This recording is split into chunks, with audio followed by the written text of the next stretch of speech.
Welcome to our channel. Today we how to create an endpoint security strategy with CrowdStrike step by step clearly. Begin by assessing your organization's current endpoint security posture. Identify the types of endpoint devices in use, such as desktops, laptops, and mobile devices.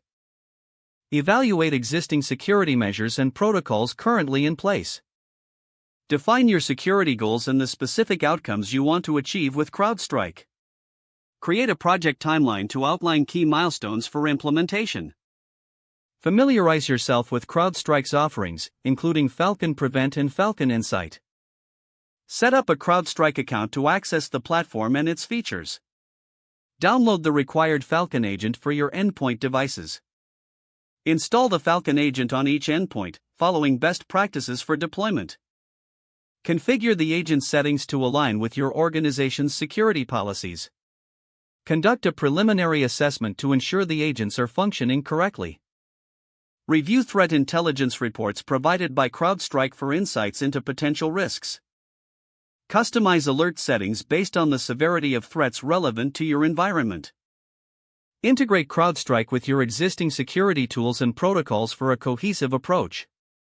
Train your IT team on using the CrowdStrike dashboard for effective monitoring and response.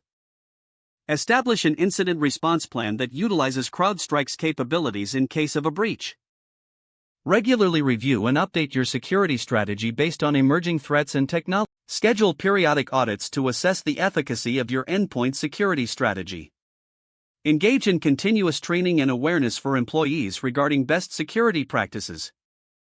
Gather feedback to refine your strategy and adapt to evolving cybersecurity challenges. If the page does not load, refresh the browser or try again in a private or incognito window. Make sure you are using the correct email address, then retype it carefully to avoid small typos. If your password is not accepted, use the reset option and create a new strong password you can remember. Check your spam folder for verification or security emails, then complete any requested confirmation steps.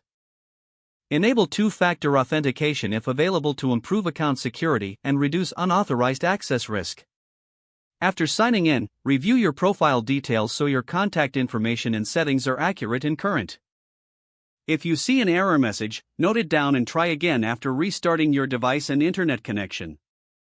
Log out when you finish, especially on shared devices, to keep your account and payment information secure. Don't forget to like this video and subscribe to our channel for more step-by-step tech guides.